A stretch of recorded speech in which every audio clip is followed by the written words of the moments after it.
On Monday, we read the article of the week, and I asked you to look at some very specific questions about it. Today, we are going to identify narrative elements in the article of the week. Okay?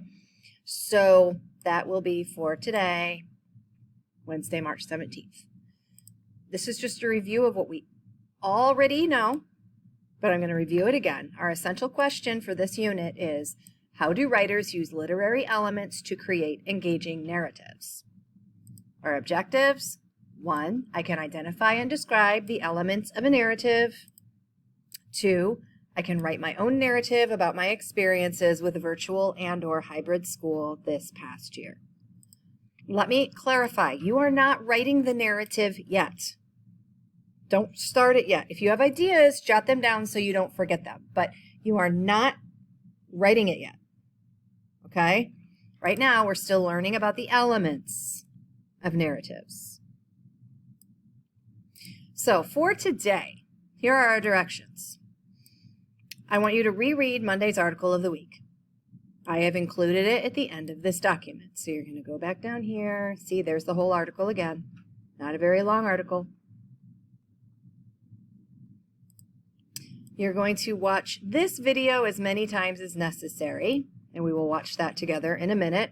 The video is about narrative elements, and then you're going to complete the prompts below. So there are 5 prompts that you're going to be dealing with today, and you're going to also be referring directly to this article of the week and highlighting some things to underscore those particular literary elements, okay? Today, narrative elements. So let's take a look at this video first. Planning and writing a narrative. I am going to have to make the darn thing bigger. It's not working. Are you a parent worried about your child?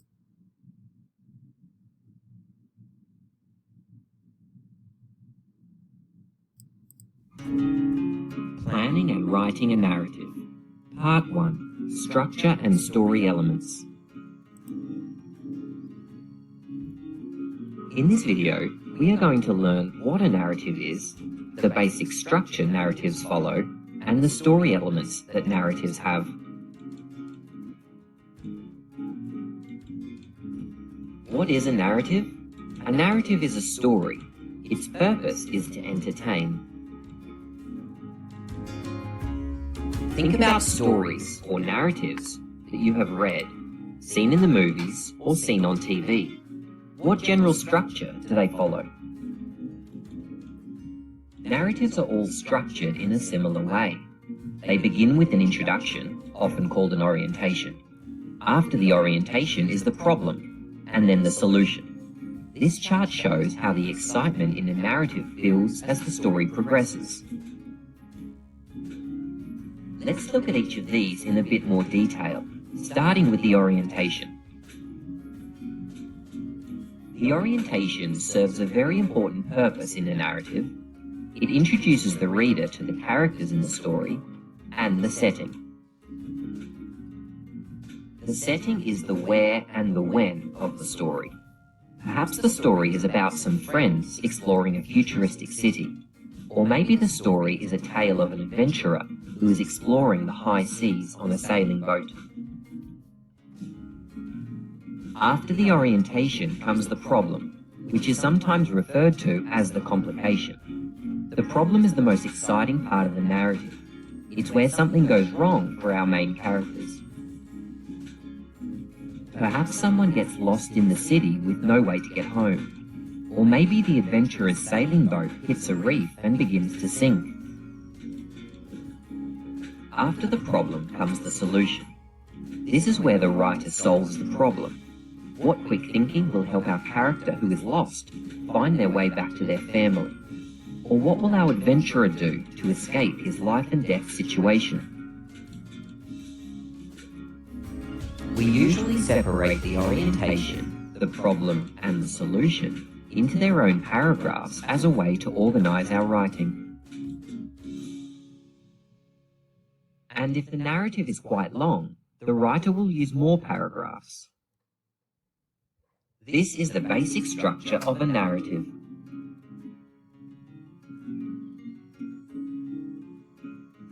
In the next video, we'll be looking at the language elements authors use to write narratives. Okay, so that video, you will watch it, rewatch it as many times as you have to, which is why you have a link to it right here, in order to answer these questions, okay? So, the article of the week is a narrative. What is a narrative? You're going to answer that question. We've already answered it once. I'm going to keep reviewing it to make sure that you remember what we're doing. So the next question asks you, what is the orientation, which we also call an exposition, of this narrative? Highlight it in yellow and summarize it in your own words here.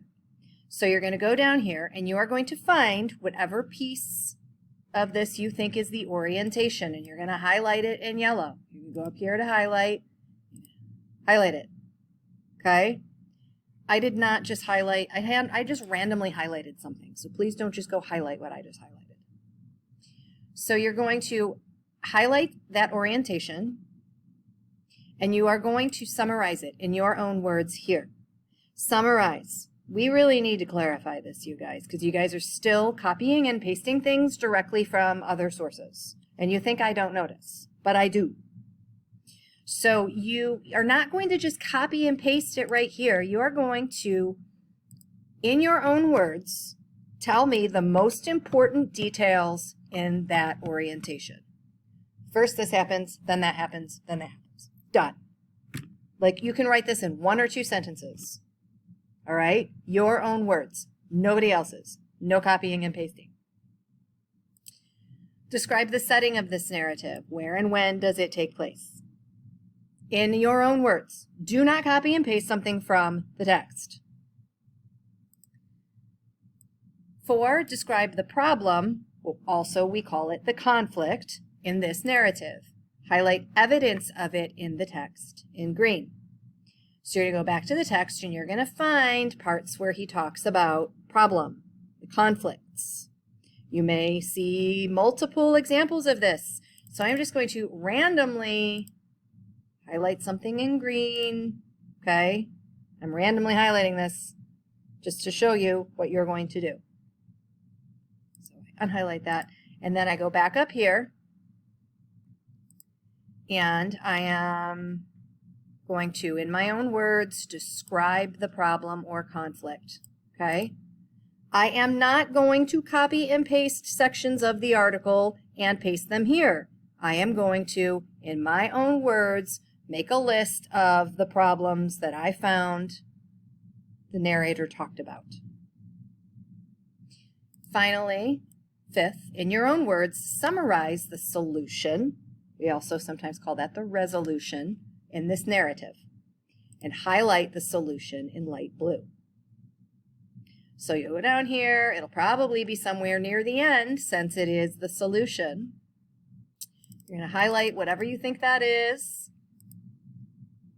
like a light blue. Oops, I just made it a text. Okay, go to the highlighter guy there, highlight it in blue. Again, I am randomly highlighting something here. Do not just do what I just did. Don't highlight the exact same thing because it's probably not what you need to highlight. Just doing this as an example. Okay, so highlight the solution in this article, this narrative. And then I want you to, in your own words, summarize the solution. What happens? What are the most important details in the solution of this narrative? It can be 1 or 2 sentences. Do not copy and paste anything from the article. Okay, hopefully I've said that enough, that I don't see people copying and pasting things. Write in your own words. Okay, so that is the assignment for today, and please make sure that you turn it in if you want a grade, because sometimes people forget to submit things and then I don't know they're done. And tomorrow we are going to talk about the language elements. All right? Have a great day.